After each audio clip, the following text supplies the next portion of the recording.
তাঁতিকটা মধ্য ইংৰাজী বিদ্যালয়ৰ শিক্ষক ছাইফুল ইছলামৰ অৱসৰ গ্ৰহণ।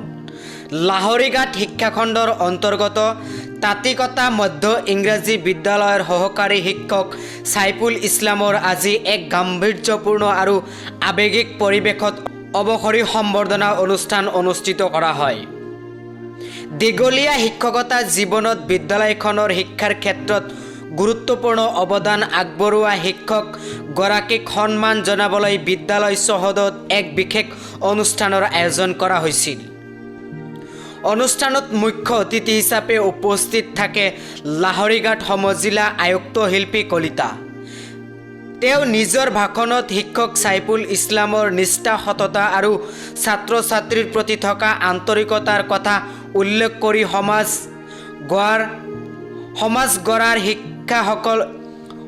গঢ়াৰ শিক্ষকসকলৰ ভূমিকাৰ ওপৰত বক্তব্য ৰাখে। উপস্থিত সকলে শিক্ষক গৰাকীৰ অৱসৰ জীৱনৰ বাবে শিক্ষক গৰাকীৰ শুভেচ্ছা জনোৱাৰ লগতে সুস্বাস্থ্য আৰু দীৰ্ঘায়ু কামনা কৰে। অনুষ্ঠানত বিদ্যালয়খনৰ ছাত্ৰ ছাত্ৰী পৰিচালনা সমিতিৰ সদস্যবৃন্দ, প্ৰাক্তন ছাত্ৰ ছাত্ৰী, স্থানীয় অভিভাৱক আৰু অঞ্চলবাসীয়ে ব্যাপক সংখ্যক অংশগ্ৰহণ কৰে। ছাত্ৰ ছাত্ৰীয়ে সাংস্কৃতিক অনুষ্ঠানৰ জৰিয়তে শিক্ষকগৰাকীৰ প্ৰতি কৃতজ্ঞতা প্ৰকাশ কৰে। শিক্ষকগৰাকীক গামোচা, শৰাই আৰু মানপত্ৰ আৰু বিভিন্ন সামগ্ৰীৰে সম্বৰ্ধনা জনায়।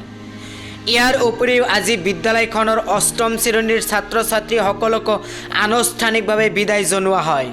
শিক্ষক শিক্ষয়িত্ৰীসকলে তেওঁলোকৰ উজ্জ্বল ভৱিষ্যতৰ বাবে শুভকামনা জ্ঞাপন কৰে আৰু উচ্চ শিক্ষাৰ ক্ষেত্ৰত সফলতা অৰ্জন কৰিবলৈ উৎসাহিত কৰে। মই এইখন বিদ্যালয়ত 1986 চনৰ পৰা মাৰ্চ মাহৰ 3 তাৰিখৰ পৰা এই স্কুলত মই শিক্ষকতা কামত ভৰ্তি হৈছিলোঁ আৰু এই দীৰ্ঘ সময় জুৰি শিক্ষকতা কৰি মই ইয়াৰ যৱনিকা পেলাইছোঁ 11 নৱেম্বৰ 2025। 3 নম্বৰ 2025। ইয়াতে আমাৰ প্ৰাক্তন ছাত্ৰ ছাত্ৰীও আজি উপস্থিত হৈছিল। তেওঁলোকে আমি পঢ়াই যিখিনি আমাৰ অন্তৰত ভোক দুখৰ যি সঞ্চাৰ হৈছিলে, আজি ছাত্ৰ ছাত্ৰীবিলাকৰ পৰা আমি এটা ফিডবেক পাইছোঁ। তেওঁলোকে আজি আমি যে ইমান দিন শিক্ষকতা কাৰ্য কৰি আজিহে আমি পৰম আনন্দটো উপভোগ কৰিব পাৰিছোঁ। কাৰণ আমাৰ ছাত্ৰ ছাত্ৰীসকল আমাৰ সম্পদ। তেওঁলোক বিভিন্ন অনুষ্ঠানত চৰকাৰী কৰ্মচাৰীত নিয়োজিত হৈছে। এই চিত্ৰটো আমি দেখা পাই, মঞ্চত দেখা পাই অতি আনন্দিত আৰু মনটো বৰ সুখী হৈছে। দেখা গৈছে যে বহুতো প্ৰাক্তন ছাত্ৰ এইখন বিদ্যালয়ৰ পৰা অধ্যয়ন কৰি যোৱা বহুতো প্ৰাক্তন ছাত্ৰ ছাত্ৰীয়ে আপোনাক সম্বৰ্ধনা জনাইছে। তেওঁলোকলৈ কি ক'ব?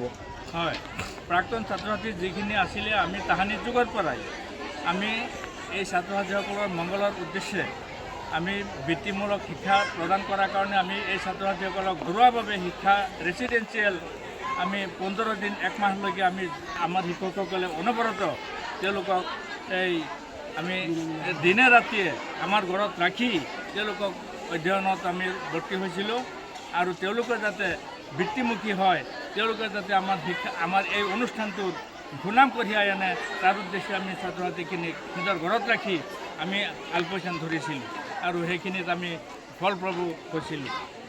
আপোনাৰ যিসকল সহকৰ্মী শিক্ষকসকল, আপুনি আজিৰ পৰা আপুনি অৱসৰ লৈছে আৰু আপোনাৰ যিসকল সহকৰ্মী আছে তেওঁলোকলৈ কিবা আহ্বান জনাব নেকি? হয়, আমি এইখন বিদ্যালয়ত হয়তো আমাৰ সকলো শিক্ষকৰ নিযুক্তি একেলগে হোৱা নাছিল। বোলে পৰ্যায়ক্ৰমে যিসকল